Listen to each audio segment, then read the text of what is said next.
সুপ্রিয় চাকরি প্রত্যাশী ভাই বোন আসসালামু আলাইকুম। আশা করি সবাই ভালো আছেন। বরাবরের মতো আরেকটি সার্কুলার নিয়ে আপনাদের মাঝে চলে আসলাম। তো চলুন কথা না বাড়িয়ে মূল ভিডিও শুরু করা যাক। আজকের সার্কুলারটি হচ্ছে বাংলাদেশ সুপ্রিম কোর্ট হাইকোর্ট বিভাগ ঢাকা সাধারণ ও সংস্থাপন শাখা। নিয়োগ বিজ্ঞপ্তিটি বিস্তারিত দেখে নিই।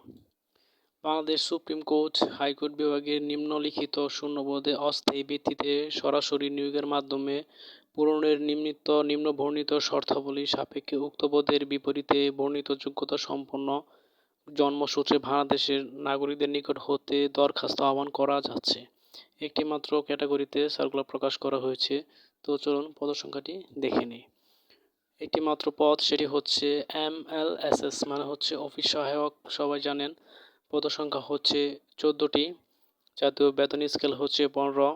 বেতন গ্রেড হচ্ছে 20তম 8,250 টাকা থেকে 20,010 টাকা। শিক্ষাগত যোগ্যতা হচ্ছে কমপক্ষে অষ্টম শ্রেণী পাস অথবা সমমানের শিক্ষাগত যোগ্যতা থাকতে হবে।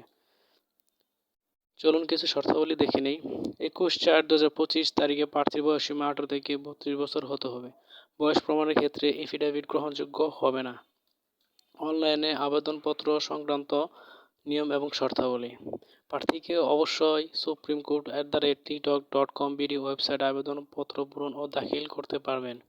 আবেদনের শুরু তারিখ হচ্ছে 21 এপ্রিল 2025 সকাল 10 ঘটিকা থেকে। শেষ তারিখ হচ্ছে 8 মে 2025 বিকাল 5 ঘটিকা পর্যন্ত। আবেদন করার পর অবশ্যই প্রার্থীকে 72 ঘন্টার মধ্যে আবেদন ফি জমা দিতে হবে, অন্যথায় আবেদন বাতিল বলে গণ্য হবে। আবেদনপত্র প্রার্থীর ছবি হচ্ছে 300x300 পিক্সেল এবং স্বাক্ষর হচ্ছে 380 পিক্সেল স্ক্যান করে নির্দিষ্ট স্থানে আপলোড করতে হবে। তো চলুন কিভাবে আপনারা আবেদন ফি জমা দিবেন তার বিস্তারিত দেখে নিই।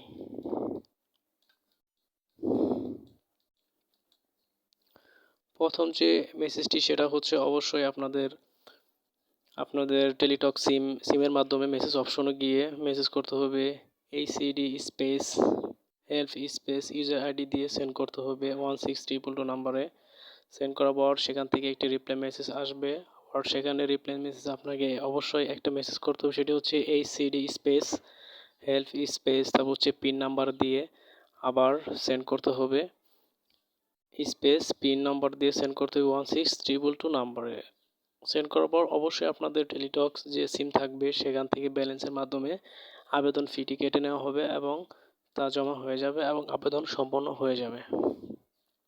তো চলুন মৌখিক পরীক্ষার সময় নিম্নবর্ণিত ক্রমিক নং 1 থেকে 5 পর্যন্ত কাগজপত্রের মূল কপি প্রদর্শন পূর্বক প্রতিটি সত্যায়িত ফটোকপি দাখিল করতে হবে। যেমন হচ্ছে প্রার্থীর সকল শিক্ষাগত যোগ্যতার সনদপত্র, প্রযোজ্য ক্ষেত্রে অভিজ্ঞতার সনদপত্র, কোটার সমর্থনের মূল কাগজাদি এবং প্রার্থী যে ইউনিয়ন পৌরসভা এর বাসিন্দা, যে ইউনিয়ন পরিষদের চেয়ারম্যান, পৌরসভা মেয়র, কাউন্সিলর কর্তৃক প্রদত্ত নাগরিকত্বের সনদপত্র, জাতীয় পরিচয়পত্র, জন্ম সত্যায়িত অনুলিপি এবং অনলাইনে পূরণকৃত আবেদনপত্রের কপি।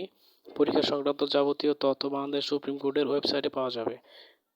নিয়োগের পরীক্ষা সংক্রান্ত যে কোনো বিষয়ে নিয়োগকারী কর্তৃপক্ষ সিদ্ধান্ত চূড়ান্ত বলে গণ্য হবে। এই ছিল আজকের এই সার্কুলারের বিস্তারিত। আশা করছি আপনারা বিষয়টি বুঝতে পেরেছেন। অবশ্যই কোনো কিছু জানা থাকলে কমেন্টস করবেন, কমেন্টসের মাধ্যমে উত্তর করে জানিয়ে দেওয়া হবে। আর যদি এই ভিডিওটি কারো সামান্য কোনো উপকারে এসে থাকে বা ভালো লেগে থাকে অবশ্যই চ্যানেলটি সাবস্ক্রাইব করতে ভুলবেন না।